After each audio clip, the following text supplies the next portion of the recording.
नमस्कार, सच सामना से मैं जितेंद्र कुमार। अभी आप देख रहे हैं मैं सासाराम के श्री शंकर कॉलेज में हूँ और यहाँ आपसे मुलाकात करा रहा हूँ। यहाँ के कह सकते हैं कि धाकड़ पर्सनालिटी, चूँकि रसायन विभाग में ये एक बहुत बड़ा एक छाप छोड़ कर के और बस कुछ ही दिनों में मात्र 1-2 दिन बचे हुए हैं, यहाँ से विदाई भी है।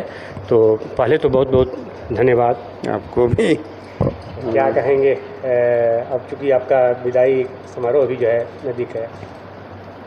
विदाई समारोह 31 जुलाई 2024 को है, तो 2024 से 31 जुलाई तक तो हम सेवा में हैं। उसके बाद भी आवश्यकता अनुसार महाविद्यालय को जब ज़रूरत होगी, उस तरह की आवश्यकता होगी, उसके अनुसार सेवा दी जाएगी। चूँकि विभाग में बहुत से ऐसे कार्य रहते हैं कि सेवानिवृत्त शिक्षकों को बुलाकर उनसे सहयोग लिया जाता है। मेरे बाद कोई अस्थाई शिक्षक रसायन विभाग में नहीं रह जाएगा। अभी तक नियुक्ति नहीं हुई है। उम्मीद है 1-2 महीने के अंदर कुछ नए नवनियुक्त शिक्षक आ जाएं तो कुछ जो है पठन पाठन संचालन ठीक ढंग से होगा। अभी 2 अतिथि शिक्षक हैं जो खुद अपने में उम्मीद लगाए हैं, चूँकि वो भी अभ्यर्थी हैं नवनियुक्ति के लिए, तो थोड़ा सा उनका ध्यान जो है महाविद्यालय के कार्य के प्रति कम अमूनन होगा, क्योंकि भविष्य जो है उनका अस्थाई नियुक्ति से ही सुनिश्चित हो पाएगा। इसलिए हमारी तरफ से भी उनको बहुत दबाव नहीं दिया जाता है। हम चाहते हैं कि उनका भविष्य उज्जवल हो जाए, थोड़ा पढ़ने पर ध्यान दें, अपने इंटरव्यू पर ध्यान दें। यहाँ जो भी पुराने शिक्षक थे अधिकांशतः सब लोग रिटायर ही हो गए हैं। जो यहाँ नियुक्त हुए थे संबंधन काल के समय, ये महाविद्यालय की नींव जो है मेरे पिताजी ने रखी थी। श्री शंकर कॉलेज सासाराम के नाम से सर्वप्रथम यहाँ बीएड का प्रशिक्षण केंद्र खोला गया था और स्वर्गीय राम रसिक दीक्षित जी बगल के हाई स्कूल में हेडमास्टर थे। उनके सहयोग से उस विद्यालय में जो है कक्षाएं चलती थीं और ये जो बिल्डिंग बना हुआ है ये विद्यालय के लेबोरेटरी का नींव था। और इस विद्यालय के सेक्रेटरी हुआ करते थे स्वर्गीय रामविलास सिंह मोरसराय के, और वही इस महाविद्यालय के भी सेक्रेटरी हुए।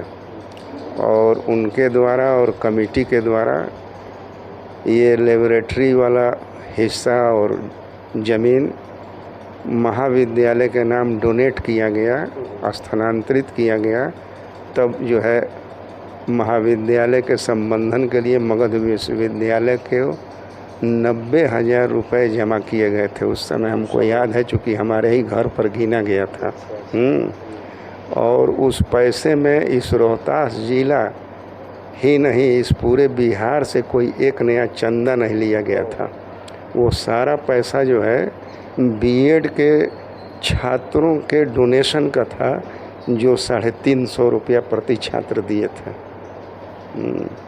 और लाइब्रेरी वगैरह के लिए कुछ सहयोग दिया गया था। चूँकि हम उस समय छोटे थे, लेकिन साइकिल से घर से जो है पुस्तक लाकर यहाँ लाइब्रेरी में रखे थे। अमेरिकन बुक्स थी, कम से कम 300-350 किताबें थी, पिताजी को मिली थी ट्रेनिंग के क्रम में। तो कहे कि इसको जो है आप लाइब्रेरी में पहुंचा दो, क्योंकि कॉलेज का संबंधन इंस्पेक्शन होगा तो उसमें सुविधा होगी। साधन कम थे, पैसे का अभाव था। शहर में एक ही महाविद्यालय था, वो भी बहुत दूरस्थ स्थित था। धीरे धीरे आबादी बढ़ रही थी, विशेष करके छात्राओं को पढ़ने में बड़ी असुविधाएं थी उस समय। एसपी जैन पहुँच कर जाना, रिक्शा भी नहीं जाता था उस समय। तो ये कॉलेज खुलने से को एजुकेशन भी बढ़ा। और उसी समय जो है आपके जो पूर्व सांसद छेदी पासवान जी थे, वो भी हमारे मतलब क्लासमेट ही रहे, हमारे साथ ही पढ़े थे शुरू से ही, बचपन से ही। तो उन लोगों का भी आपको भेलारी, जो कन्हैया भेलारी हैं, वो भी यहीं के छात्र रहे हैं ना, हमसे एक क्लास सीनियर थे वो। तो वो बैच फर्स्ट बैच उन लोगों का था कन्हैया भेलारी का, सेकंड बैच हम लोगों का था। धीरे धीरे महाविद्यालय स्वरूप लेने लगा और छात्रों की संख्या बढ़ने लगी। शिक्षक भी जो है बहुत तन्मयता से मेहनत करते थे। शुरू में जो है बगल के विद्यालय में जो श्री भगवान बाबू थे हिंदी के, वहाँ शिक्षक कालिका त्रिपाठी जी थे, और एक शिक्षक टाउन स्कूल के थे, वो बॉटनी के टीचर थे, उनका नाम मैं भूल रहा हूँ। वो भी सप्ताह में 3 दिन आकर यहाँ जो है कक्षा बच्चों का लेते थे, चूँकि विज्ञान के छात्रों को पढ़ाने के लिए शिक्षकों की उपलब्धता उस समय नहीं थी। सर पहले एक चीज़ मैं और जानना चाहूँगा, बच्चे सब आज भी डरते हैं आपसे या मैंने इजीली आकर के बात कर लेते हैं, क्योंकि अब तो पहले जैसा कड़क नहीं दिख रहे हैं? ऐसा है ना कि जो संपर्क में रहेगा जी। तो उसको डरने की आवश्यकता नहीं है, लेकिन डिसिप्लिन में वो स्वतः हो जाएगा। अच्छा अच्छा। क्योंकि जब आप खुद इनडिसिप्लिन होंगे तो सामने वाला इनडिसिप्लिन रहेगा ही। डिसिप्लिन के साथ कोई समझौता नहीं अब तक। पहले से कितना अच्छा लगा ये जो आपका काफ़ी अब तो ग्रोथ हो गया है, और इसमें जो है विद्यार्थियों के लिए क्या क्या कुछ नया मैंने एक्स्ट्रा हुआ है? विद्यार्थियों के लिए सुविधाएं बढ़ी हैं। राज्य सरकार द्वारा भी जो है कुछ इक्विपमेंट्स यहाँ दिए गए थे 3 वर्ष पूर्व, और इस लेबोरेटरी, केमिस्ट्री लेबोरेटरी के दक्षिण साइड में जो है यूरिनल वगैरह, टॉयलेट वगैरह जो है, पानी टंकी राज्य सरकार द्वारा जो है प्राप्त हुई।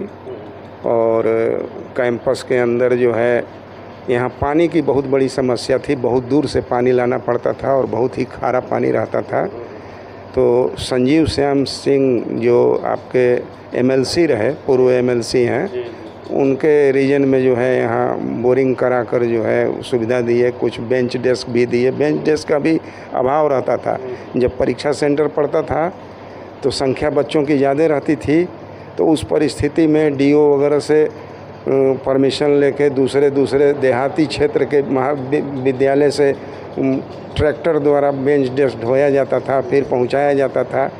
तो उपस्कर की भी कमी थी, लेबोरेटरी में जो है उपकरण की भी कमी रहती थी, फी स्ट्रक्चर भी बहुत कम था, छात्र जो है उतने सक्षम नहीं थे। तो कुछ राज्य सरकार द्वारा, कुछ राज्य सरकार के प्रतिनिधियों द्वारा में कितना ह्रास हुआ है और कितना विकास हुआ है, इस पर थोड़ी टिप्पणी हम आपका चाहते हैं। और पूर्व के शिक्षा पद्धति में ज़रूर अंतर आया है। आज के माहौल में हम लोगों के पीढ़ी के जो भी शिक्षक वृंद हैं, अधिकांशतः एडजस्ट करने की स्थिति में नहीं है। कुछ ही ऐसे गिने चुने शिक्षक हैं, यहाँ नहीं पूरे भारत की हम बात कर रहे हैं, चूँकि मेरा विभिन्न विश्वविद्यालयों में निरंतर सतत आना जाना रहा है। यहाँ मुझे कम लोग जानते हैं बिहार के अंदर, लेकिन अदर स्टेट में यूनिवर्सिटीज़ में लोग मुझे बाई नेम और बाई फेस और बाई वर्क जानते हैं। अभी हाल ही में हमारी एक पुस्तक आई है, वो नोशो पब्लिकेशन से जो है प्रकाशित हुई है, एसेंशियल्स ऑफ ऑर्गेनिक केमिस्ट्री, जिसमें हमारे को राइटर गिरिजा प्रसाद जी हैं, जो वत्सना यूनिवर्सिटी साउथ अफ्रीका में है। तो हम लोग 2 लोगों ने मिलकर ये पुस्तक पब्लिश कराई है, जो मलेशिया, सिंगापुर और इंडिया 3 जगह उसका नोशो प्रेस का है। थोड़ा पुस्तक कॉस्टली है, चूँकि पेपर वगैरह बहुत अच्छा है, तो आम विद्यार्थियों के खरीद पहुंच से बाहर है। लेकिन आज उसको जो है, अभी बात हुई हमारी गिरजा बाबू से, तो उसको ई लाइब्रेरी के लिए हम लोगों ने प्रोवाइड करा दिया अपने स्तर से, ताकि सामान्य बच्चे भी उसका लाभ उठा सकें, कम पैसे में पुस्तक खरीदे नहीं, ई लाइब्रेरी के रूप में यूज कर सकेंगे। पहले पेन पेपर का वर्क होता था, और मेरा ये मानना है कि केमिस्ट्री विदाउट पेन पेपर संभव ही नहीं है पढ़ना। अभी की स्थिति ये है कि बच्चे पेन पेपर से बहुत काफ़ी दूर हो रहे हैं, उनका इंटरेस्ट नहीं है। कारण नीचे से जो है गड़बड़ी आती है बच्चों में, चूँकि वो अंडरलाइन करके बुक्स वगैरह पढ़ने लगे हैं और टैबलेट वगैरह यूज करने लगे हैं, लैपटॉप यूज करने लगे हैं, और उनका सेहत भी ख़राब हो रहा है, आँख भी ख़राब हो रही है। और कंटिन्यूअस 3 घंटा बैठ नहीं सकता आज का विद्यार्थी, 3 घंटा कंटिन्यूअस नहीं बैठ सकता है।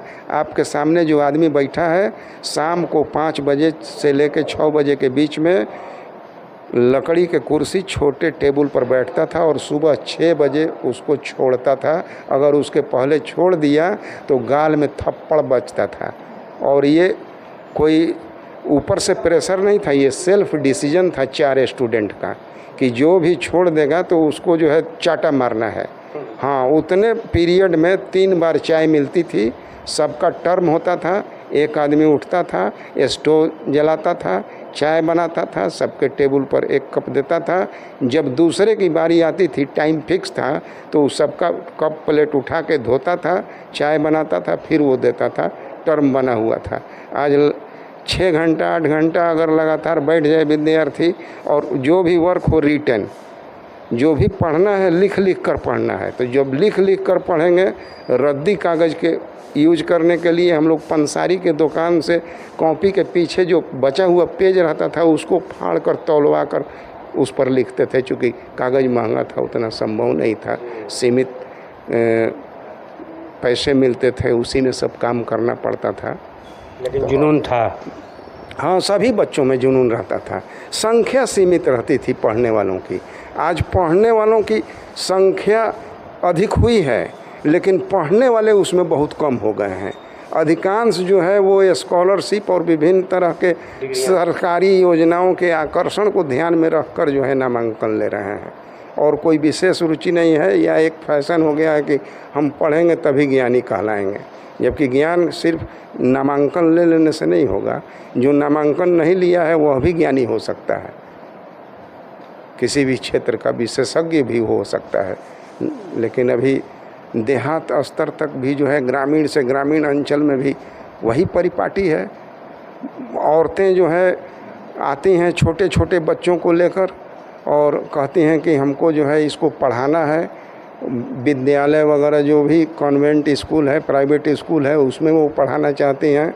एक कमरे किराए पे लेती हैं, कहती हैं कि इसको ट्यूशनी लगाना है, और उसको स्कूल पहुंचाएंगी, आएंगी या दिन भर अपना ड्रेस बनाएंगी, ब्यूटी पार्लर घूमती हैं। तो जो गार्जियन का जो एटीट्यूड है, तो स्टूडेंट किस तरह का निकलेगा, इसी से आप अंदाज़ लगा सकते हैं।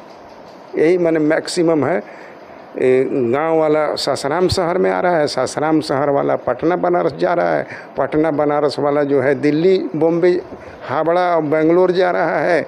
अब बेंगलोर और पुणे वाला जो है वो विदेश जा रहा है, विदेश वाला कुछ दिन के बाद चंद्रमा पर जाएगा, जो स्थिति है। जबकि सच्चाई ये है कि अपने अंदर पढ़ने का मादा होगा तो कम साधन में पढ़ा जा सकता है। अभी बहुत सी पुस्तकें हैं हमारे पास रसायन विज्ञान की, लेकिन उसको पढ़